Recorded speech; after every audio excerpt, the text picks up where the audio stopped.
Aqui com a gente hoje está o Rodrigo Penido, que é o gerente executivo de RI e estratégia da companhia. Boa tarde, Rodrigo, é um prazer recebê-lo aqui hoje. E eu queria abrir esse espaço para que você possa apresentar um pouquinho mais para a gente sobre a Lopes. Por favor, a palavra é sua. Boa tarde, Leandro. Boa tarde a todos que estão assistindo. Primeiramente, quero agradecer a XP Investimento, essa participação aqui na XP TV, no programa Pregão ao Vivo. E eu gostaria de iniciar, né, essa conversa com vocês pelo slide 5 da nossa apresentação, para falar um pouco sobre a história da companhia, né? A Lopes é uma empresa que atua no mercado imobiliário já há mais de 75 anos. A companhia ela participou de diversas transformações deste mercado ao longo desse período, né? Diversas transformações de regiões das cidades, mudanças de produto e toda a história do mercado imobiliário. A partir de 2006 a companhia se tornou aberta, a gente fez o nosso IPO em 2006 e a partir dali a gente também observou um crescimento expressivo do mercado imobiliário com a abertura de capital de outras empresas e a companhia cresceu junto com esse segmento. Ao final de 2010 a gente fez o nosso follow-on, né, voltado aí para fazer uma expansão geográfica e aquisição de algumas empresas no mercado de usados, que é uma outra frente de trabalho da companhia. E hoje, né, a gente pode observar no slide seguinte, slide número 6, a companhia está atuando em 3 frentes principais de negócio, né? O mercado primário, que engloba aí praticamente todos os segmentos de renda, a gente atua desde a baixa renda até a altíssima renda. No ano passado, em 2012, a gente vendeu 14,4 bilhões, em intermediação, sendo que a gente lançou 30 bilhões e meio de reais para incorporadores. A companhia hoje ela tem mais de 300 incorporadores que trabalham juntos, né? Essas empresas listadas que fizeram seus IPOs, elas participam em praticamente 40% do nosso faturamento no mercado de lançamentos, mercado primário, e os 60% restantes são empresas não listadas e é uma quantidade de incorporadores bem pulverizada, né? A segunda janela de negócio, que está no slide número 6, é a janela do mercado secundário, né? O mercado secundário, que é o mercado de imóveis usados, como eu falei anteriormente, começou a ser foco da companhia a partir de 2010 após o follow-on. Dentro desse período, de 2010 para cá, a companhia adquiriu 19 empresas com atuação nesse segmento, sendo que no ano passado isso representou 4,6 bilhões das nossas intermediações. No mercado secundário, a gente tem a empresa é remunerada através de comissão, e essa comissão gira em torno de 2,3%. No mercado primário, que é o mercado que eu falei anteriormente, essa comissão gira em torno de 2,4%. E o terceiro negócio da companhia principal seria o negócio de originação de financiamento imobiliário, né? A companhia firmou, ao final de 2007, uma joint venture com o Banco Itaú, onde a gente se tornou um canal exclusivo na venda de financiamento imobiliário para o Banco Itaú, tá? Desde então, a empresa cresceu bastante nesse segmento. No final de junho, a gente atingiu um portfólio de 3,3 bilhões de reais em financiamento imobiliário, tá? Sendo que no ano de 2012 a gente originou 1,5 bilhão de reais nesse segmento, tá? O que é importante dizer aqui é que a companhia tem 50% desse negócio chamado Crédito Pronto. Portanto, a lucratividade dessa operação de financiamento imobiliário será distribuída entre Itaú e entre Lopes na proporção de 50%. Eu acho que esses seriam os pontos principais para abrir esse bate-papo com vocês aqui hoje. Eu queria abrir para perguntas e respostas. Perfeito. Pessoal, só recapitulando para quem chegou agora, a gente está recebendo hoje a Lopes Brasil. O Rodrigo, ele é o gerente executivo de RI Estratégia da companhia. Então, por favor, mandem perguntas aqui pelo Pregão ao Vivo para que a gente possa fazer direto para o Rodrigo. Rodrigo, eu queria começar te perguntando um pouco de quais são os diferenciais da Lopes frente às imobiliárias em geral, quer dizer, aquela pequena imobiliária de bairro que a gente conhece. E se você puder aproveitar e comentar um pouco como é que foram utilizados aqueles recursos que vocês captaram em 2010 em linha com essa estratégia de atuação que você comentou. Claro. A sua primeira pergunta, respondendo ela, A Lopes hoje, ela é muito mais do que apenas uma empresa de venda, né? A Lopes, ela participa na vida do empreendimento imobiliário desde o momento da compra do terreno até o momento do lançamento e da venda do projeto, né?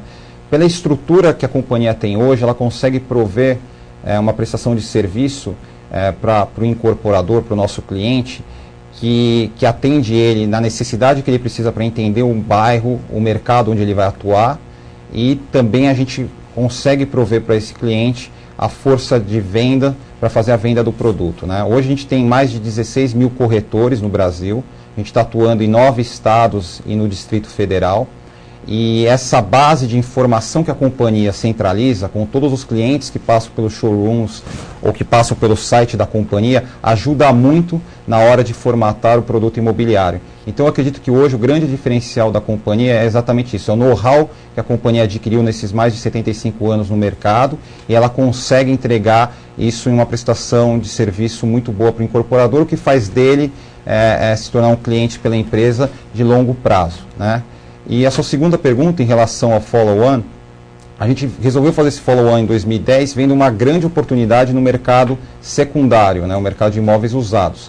É muito difícil hoje dados sobre o mercado de usados, porque é um mercado um pouco informal, mas a gente tem, dentro de algumas pesquisas que a gente já fez sobre esse mercado, a ideia de que esse mercado hoje ele transaciona mais de 200 bilhões de reais. Então o mercado muito maior do que o mercado de imóveis primário, que gira em torno de 80 bilhões. A companhia viu que esse mercado era um mercado muito pulverizado e que a gente tinha grandes chances de adquirir empresas em bairros e regiões interessantes, com grande potencial de crescimento, e foi isso que a gente que originou a necessidade de fazer um follow-on para fazer esse investimento nessa plataforma. Desde então a gente adquiriu 19 empresas, as vendas de mercado de usados, que eram praticamente zero antes de 2010, atingiram 5 bilhões hoje, né, se a gente pegar uma base aí dos últimos 12 meses. Então, essa plataforma, que hoje é a maior plataforma de usados do Brasil, ela tem um potencial crescimento orgânico muito grande, uma vez que a gente entende que a companhia pode ser uma das consolidadoras desse mercado. Perfeito. Para continuar aqui, eu vou aproveitar uma pergunta do Kim Gil, que mandou aqui para a gente via chat, e que eu tenho certeza que é uma dúvida de muita gente. Como é que você enxerga a questão da gente estar vivendo um momento onde o mercado imobiliário se encontra muito aquecido, especialmente aqui em São Paulo? Você acha que isso aí eventualmente pode ser o início de uma bolha imobiliária?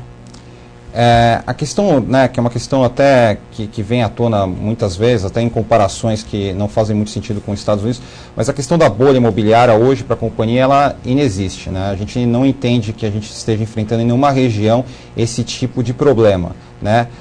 A cidade de São Paulo, que você citou, ela, pelos nossos controles e as nossas análises, ela tem hoje por volta de 16 mil unidades em estoque em processo de construção e 2 mil unidades já prontas, tá? Esse volume de unidades representa 15% das unidades que foram lançadas nos últimos 3 anos na cidade de São Paulo, o que é muito saudável, né? A gente tem uma série histórica de quase 2 décadas sobre isso, e a gente pode observar que esse nível de estoque hoje é um estoque relativamente baixo para o que a cidade já apresentou no passado. Então a gente não vê esse tipo de problema. A gente entende que o mercado imobiliário, ele atende hoje uma demanda por unidades, pelas melhorias econômicas que o país teve, pela melhora do financiamento imobiliário e principalmente pela melhora da qualidade do produto imobiliário, né? A gente pode observar que nas últimas décadas, né, a partir de 2006, a gente começou a ver muitos lançamentos imobiliários, mas até então os projetos que vinham sendo lançados tinham uma certa idade, então os produtos não estavam preparados para esse público de agora. Então acho que essas necessidades que geraram essa demanda, que continua uma demanda muito forte para o segmento, e o que demonstra que esse segmento tem apresentado uma liquidez muito grande. Então, a gente não vê o problema de bolha imobiliária e a gente acredita que isso não deva acontecer no Brasil. Perfeito. Então, para a gente continuar aqui, tem uma pergunta do Vale Tudo, que ele queria saber sua opinião quanto ao impacto da decisão do governo de aumentar o limite do financiamento imobiliário e qual o cenário que você enxerga para imóveis residenciais e comerciais daqui para frente. O impacto foi positivo, sem sombra de dúvida foi positivo para todo o segmento, né? Em 2009 a gente observou também uma alta desse teto da utilização do FGTS. Naquele período a alta foi de 350 mil para 500 mil e isso teve um impacto muito positivo nas vendas. A gente acredita que a gente deve observar um impacto muito positivo no médio prazo, em cima desse novo aumento para 750 mil reais. Era uma necessidade do setor, né? Em algumas regiões realmente há necessidade da utilização do FGTS para compra de imóveis com valor superior a 500 mil. Acho que esse era um pleito do consumidor e que foi atendido e, portanto, vai, em alguns casos, possibilitar a venda de unidades de utilização de FGTS para esse cliente que queria comprar um imóvel em alguma região da cidade que não podia usar o FGTS para fazer parte do seu pagamento. Então, sem sombra de dúvida, é uma notícia positiva para o setor que acompanhou a evolução do mercado imobiliário que teve uma valorização muito grande nos últimos 3 anos. Tá certo.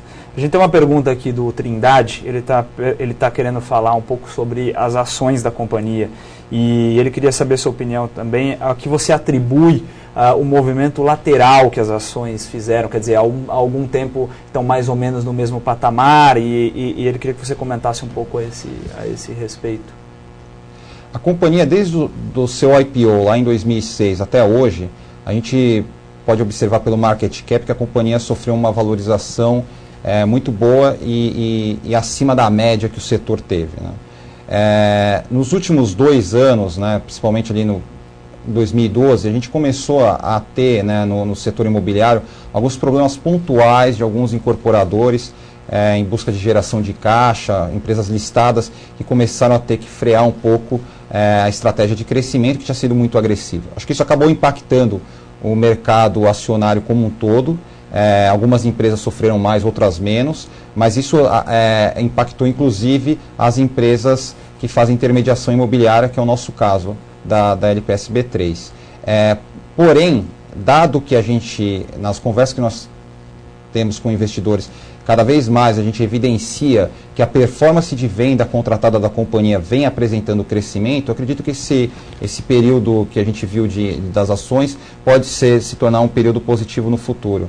Uma vez que a gente está crescendo nossas vendas contratadas, né, a gente pode até observar isso na apresentação, no slide número 12, né, nesse segundo trimestre, a gente apresentou um crescimento de 9% em relação ao ano passado, né? As nossas receitas cresceram 29%. Portanto, a empresa está vivendo um momento de crescimento, apesar do mercado imobiliário estar vivendo hoje, no Brasil, um período de estabilidade, principalmente por essa questão de alguns incorporadores que tiveram que, em busca de uma maior lucratividade, reduzir tamanho de operação. Mas, no médio e longo prazo, acredito que o setor deva continuar crescendo e a companhia que já vem crescendo deva até crescer mais e isso deve ter algum impacto nas nossas ações. Perfeito. Então, bom, isso já responde aqui em parte algumas perguntas que nós estamos recebendo, perguntando se a venda de imóveis está estagnada, o pessoal está dizendo que em algumas regiões a gente vê preços aparentemente caindo, tá?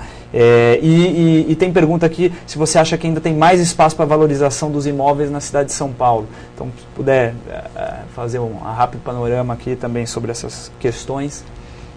Esse aumento que a gente observou agora da utilização do fundo de garantia pode, em alguns casos, sim, trazer algum aumento de preço. Mas, em média, a gente não acredita que a cidade de São Paulo, principalmente, vá ter uma apreciação de preço maior do que a inflação nos próximos anos. Tá? Isso cabe para São Paulo e cabe para a maior parte das cidades que a gente tem atuação hoje. Hoje a gente está em 9 estados, mais o Distrito Federal. O que a gente viu antes, que foi esse aumento de preço dos últimos 3 anos, na verdade, foi uma retomada de valorização de imóveis que ficaram com valor estável por mais de 10 anos. Então, a gente viu em 3 anos, talvez, essa apreciação de preço que não aconteceu em muitos anos. Mas eu acredito que hoje a gente já esteja num nível de preço estável. A gente não vê esse tipo de apreciação, não. acima da inflação. Perfeito. Para a gente encerrar agora, se você puder fazer algumas considerações finais e até eventualmente mostrar um pouco dos principais números do último trimestre para o pessoal que tá acompanhando os fundamentos da empresa, por favor. Claro. Então, recorrendo aqui à nossa apresentação, eu queria ir para o slide número 13, que a gente consegue ver aqui um pouco da questão de lucratividade e do EBITDA da empresa, né? Então, no segundo trimestre de 2013, a companhia conseguiu atingir um EBITDA de 63 milhões, com uma margem de 46%, o que deu um crescimento de 49% em relação ao mesmo período de 2012.